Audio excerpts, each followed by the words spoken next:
Hello students, we have studied in the last class about glacier and types of glacier. Today we will discuss about functions of wind, function of sea waves, etc. First we discuss about functions of winds. Winds is capable of eroding, transporting and depositing the surface material. Wind अपने आप में capable है eroding के लिए, एक जगह से दूसरी जगह किसी चीज़ को शिफ्ट करने के लिए, ट्रांसपोर्ट करने के लिए और डिपॉजिट करने के लिए, उसकी सरफेस पे जो भी मटेरियल है उसे. Wind erosion are affected by the speed of the wind, the size, quantity and height of particles, the structure and shape of rocks and the climate.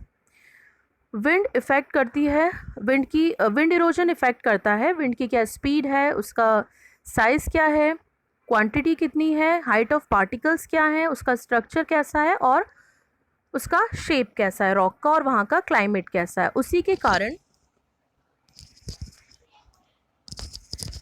के कारण mushroom shaped rock and yardang shaped land is formed by wind erosion. ये जो mushroom shaped rock आप देख रहे हैं ये create होती है विंड इरोजन के कारण ही. नेक्स्ट है sand dunes. When some obstacle comes in the path of sand laden wind, the deposition of sand forms a dune or hill which has a crest. Sand dunes means होता है रेत के टीले. आप यहाँ देख रहे हैं अलग अलग जगह रेत के टीले बने हुए हैं. कभी कभी जब सैंड के रास्ते में जो भी ऑब्स्टेकल आते हैं, उसके रास्ते में जो भी रुकावटें आती हैं, उसके कारण वो एक जगह उसकी लेयर बन जाती है और वो लेयर बनते बनते एक टीले का रूप ले लेती है, ड्यून्स का रूप ले लेती है. उसी को हम सैंड ड्यून्स कहते हैं. नेक्स्ट है function of sea waves.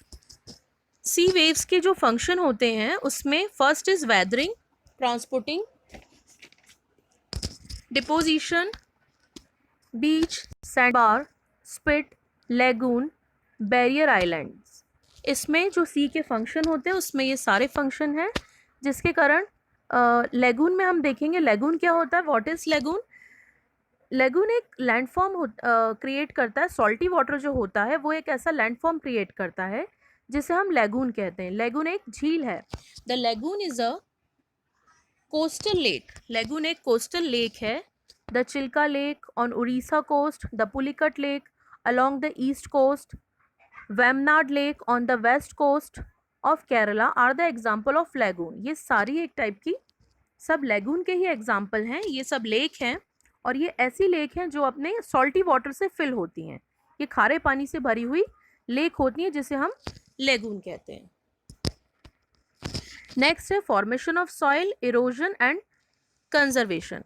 Soil का जो फॉर्मेशन है वो कैसे होता है. The soil is a thin layer formed by organic and inorganic material and that covers land.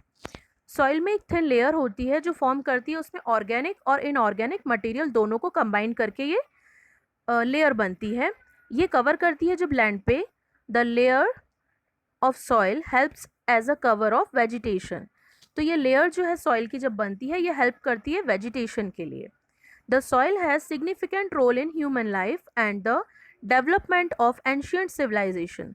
Soil का हमारी ह्यूमन लाइफ में भी इम्पॉर्टेंट है काफ़ी रोल, और एंशियंट सिविलाइजेशन के डेवलपमेंट में भी सॉइल काफ़ी इम्पॉर्टेंट है. इसके की एजेंट्स होते हैं इसमें parent rocks, surface shape, time, climate, vegetation and organism. Soil formation के लिए ये सभी ज़रूरी हैं. उसमें पेरेंट रॉक को मिलाकर, उसका क्या सरफेस है, क्या शेप है लैंड का, उसको मिलाकर कितना टाइम लग रहा है सॉइल के फॉर्मेशन में, उसमें वहाँ का क्लाइमेट कैसा है, वेजिटेशन और ऑर्गेनिज्म, इन सबको मिलके सॉइल का फॉर्मेशन होता है.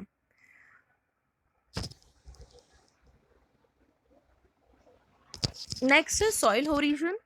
Longitudinal horizon of well-developed soil which become set to one upon others in a structure, color and layer is called soil horizon.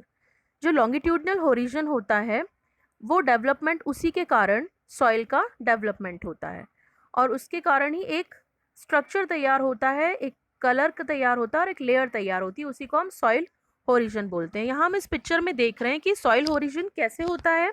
उसमें सबसे पहले नीचे ओरिजिनल रॉक की एक लेयर है, उसके ऊपर वेदर्ड ओरिजिनल रॉक मटेरियल की लेयर है, उसके बाद सब सॉइल है, टॉप सॉइल है, सरफेस लेयर है और सबसे ऊपर ह्यूम्स हैं। इसके इन सबको कंबाइन करके सॉइल होरिजन होता है।